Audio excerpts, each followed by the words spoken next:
This is an audio recording for the reading of Around the World in 80 Days by Jules Verne, the graphic novel version.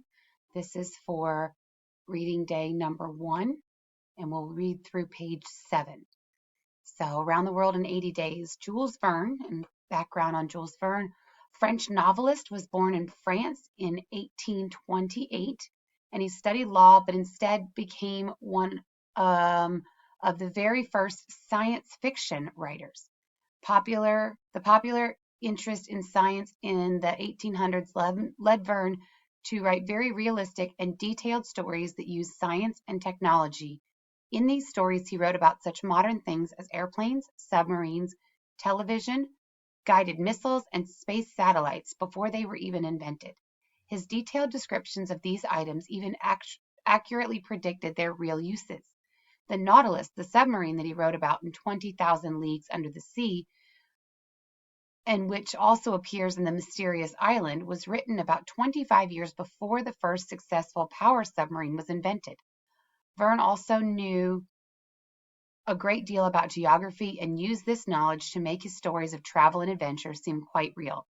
In Around the World in 80 Days, the main character, Phileas Fogg, on a bet, makes a trip around the world in the then unheard of time of 80 days. The realistic geographical descriptions of this daring feat made the book one of Verne's most famous popular works.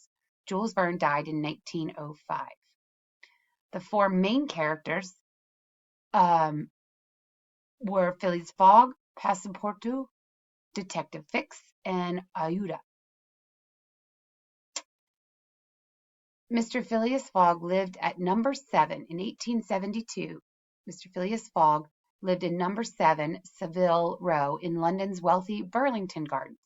Little was known about him except that he was a man of the world.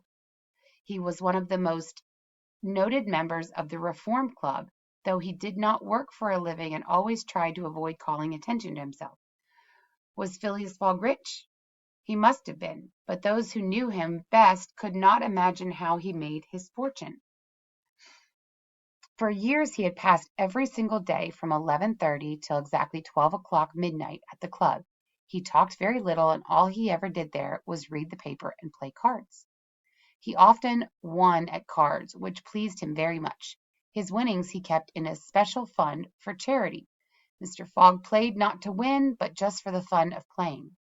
He always ate breakfast and dinner at the club, and always used the same room.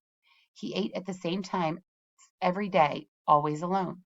When he dined, all of the cooks of the club's kitchen worked together to crowd his table with the finest food and drink.